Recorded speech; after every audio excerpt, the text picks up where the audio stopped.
I'm excited for this. We're going to test two budget wedges. These are the RIFE RX7. I've got a 56 and a 52. This is what we're going to do, right? If we're buying a wedge, we want a wedge that performs when we're pitching into the hole. We want it to perform when we're hitting it out the bunker. And we want it to perform when we're hitting those delicate chip shots around the green. So that's what we are going to do. Now, these are a cast head. You can get this in 52, 56 and 58.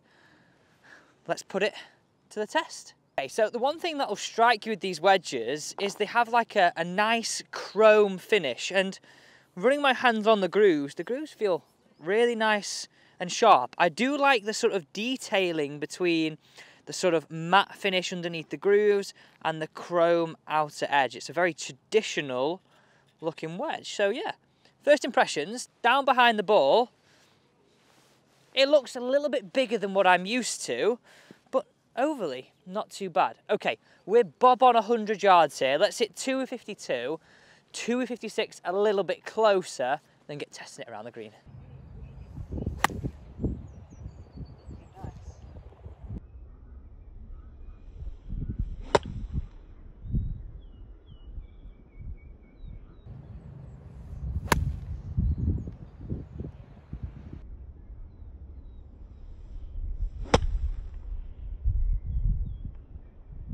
I was just saying then, it got a nice bit of spin when I hit that in there. It went a little bit higher than I anticipated, but the general feel was really quite nice. Okay, let's talk price point here. What is a budget wedge? Because if you're looking SM7, if you're looking SM8s, if you're looking Cobra Snakebite, you're looking at over 100 quid per wedge.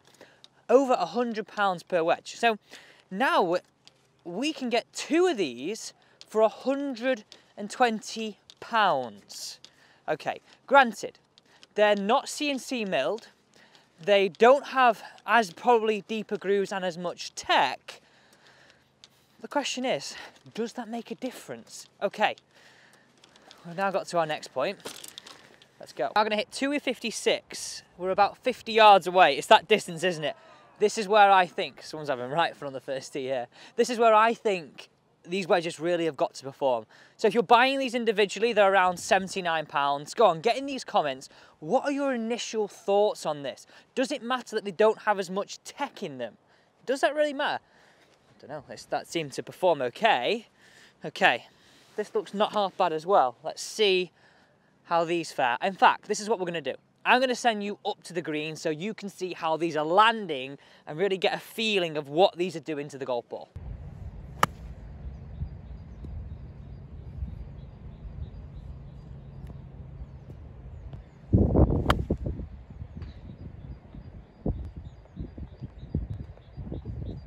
Second shot finished just here, stopped absolutely dead, and the other one was here. Wasn't a great shot.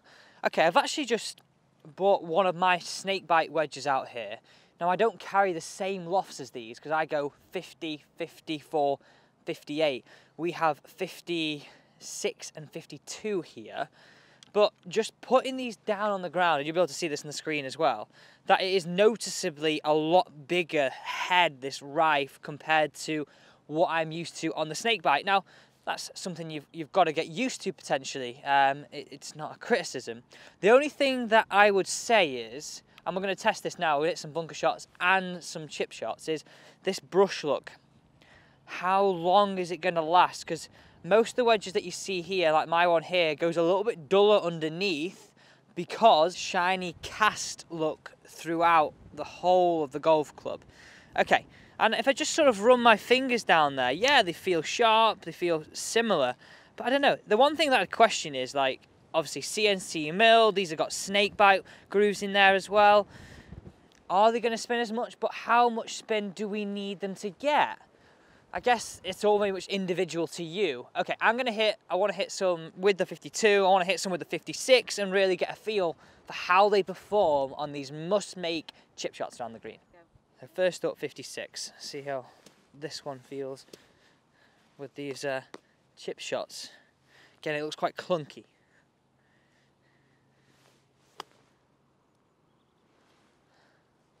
Oh, it's actually spun up too quickly there. So just come a bit closer just to see the stripe. Maybe come down behind me as well. So you can really see that the size is fairly big. Now that may actually excite you if you're someone that struggles with off-centre hits and really those wedges coming up too short.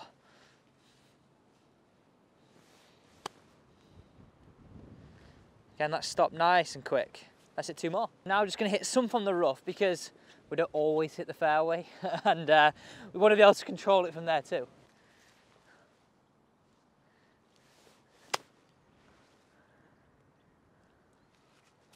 Okay, that's not bad.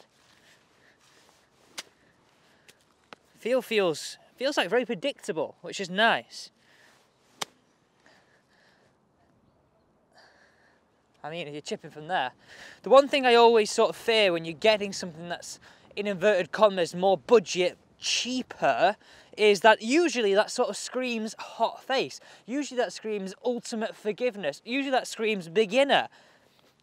The only sort of vibe I'm getting beginner here is the size of the head. So that comparison to mine. So I'm really excited to then now go and hit the 52. That's the club that I chip with the most around the green. But before that, let's have a look at those 4 shots. So the first 2 off the side of the green, I actually hit it and it spun up a lot quicker than I thought. The next one landed it a little bit further and it stopped nicely. Now when I'm chipping through the rough, I want a club that's going to be a little bit more predictable. It's going to go through that and it's going to have that softness off the face. I like the feeling of softness, and with this being cast, that was sort of worrying me a little bit. But it didn't feel hot, it didn't feel like it jumped, which was nice. Okay, now time 52. So I also want to mention this. Have a look at the back of this. I mentioned that they don't give that sort of beginner cheap look. They've got that premium look. Now, if you were to buy like a snakebite, a Titleist wedge, a Callaway wedge, they would all look very similar like this. Basically, not matching your set of irons and sort of quite a thin back to them. These are thin, probably thicker than normal though just here, but still have that look, which is really, really nice. Now, price point, money, money, money. £79 each, 120 for both, or versus £109 roughly around the area for one. How often do you change your wedges? Should you change them more? I would sort of weigh up as a golfer, right? Wedges are a very, very important part of the game. Do you not change your wedges so often because they're so expensive? Could you get 3 that are matching from the same brand that are a little bit cheaper, but be able to change them more often? Is that maybe the route we've got to go? I don't know. That is essentially up to you. But straight away, with these being budget, I don't get a truly budget vibe from them. Let's see how 4 shots with this club, 52, and then we're heading to the bunker. So this is a shot prime where I would use my 50, but I got 52. I'd be wanting to throw it down there quite low and really, really spin it, really, really check it. So if you come down the line, you'll see this.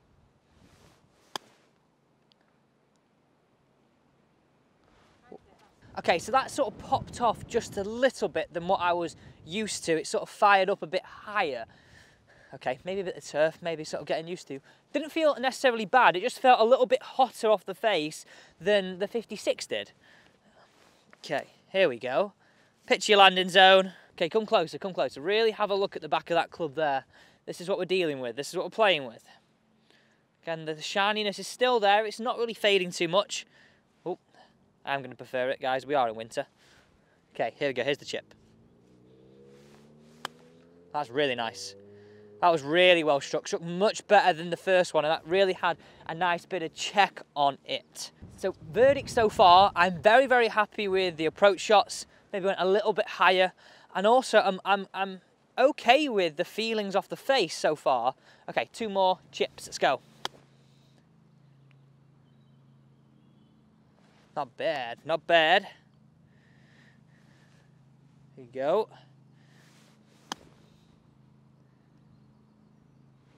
That popped on me again, just a little.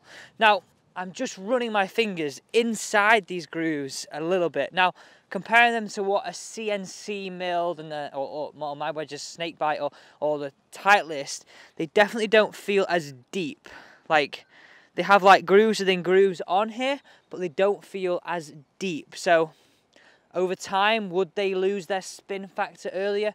only sort of time would tell with that, but I mean, they're not as expensive and they're definitely performing okay. You see how those spun there. What did you think of how that spun in the green? We'll just put that over the top of this shot here. You can see it bounce and stop within sort of 8 to 6 feet, which on a shot like that is very, very respectable. Okay, 56 degree now. Let's go in the bunker. I'm interested with this. I'm actually going to hit 6 bunker shots here. I want to see what the wear's like in the bunker on these with the 56. By the way, we're down at Vale Royal Abbey Golf Club, and big up to any of the green staff. If you know any of the green staff, send them this. Like, for this time of year, it is looking really, really nice. I'm going to come back in the summer, if they'll have me back. Okay, so 6 bunker shots here. I really want to see, like, on a short test here, what this sort of bottom of the golf club ends up like, and obviously how they perform out the bunker, because it's a vital thing. That bigger head is something I'm not used to, but let's see how it performs. That's just gone in. That's just gone in.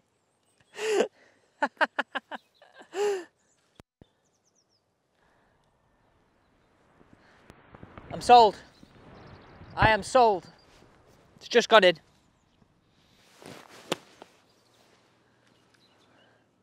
It's a nice bunker shot again. 3.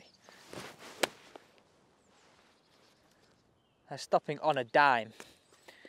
Stopping on a dime.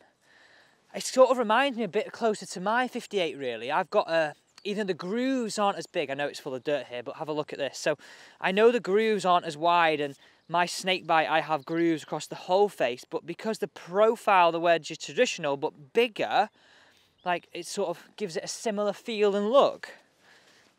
Okay. I can't believe the whole one.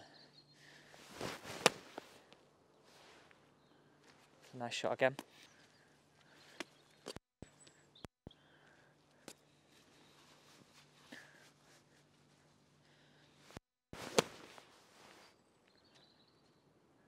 Put the spin on that.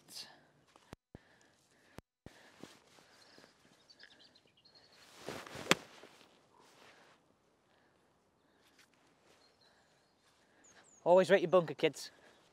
Okay, moment of truth here. Let's give it a wipe. The one reason I wanted to test that, well, number one, how did it perform? Well, pretty good. Actually surprised me with it being a bigger head. But number 2 was this wear factor. Because it's cast and because it's shiny, is it going to sort of dull up a bit? Right, okay.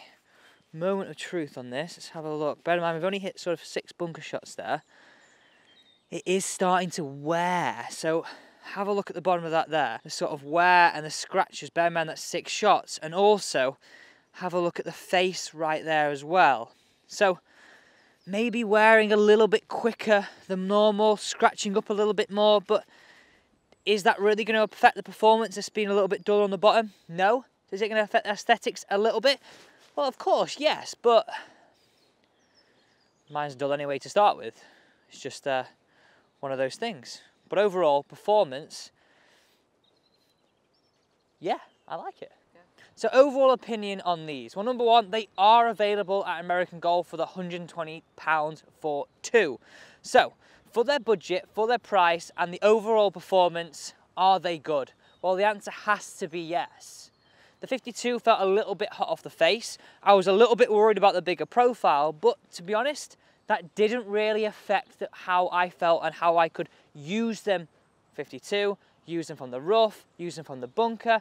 They performed, well, exactly what I would want in a wedge. The only criticism I would have is this sort of dulling effect and wear effect, but like that. Every wedge is going to wear over time, and I don't think the amount of wear that I'm going to see right here is going to affect the performance. So yeah, they get a massive thumbs up from me for their price. Thanks so much for watching today's video. If you're interested in more budget sets, I've reviewed a full set of golf clubs, so I'll leave the link down below in the description.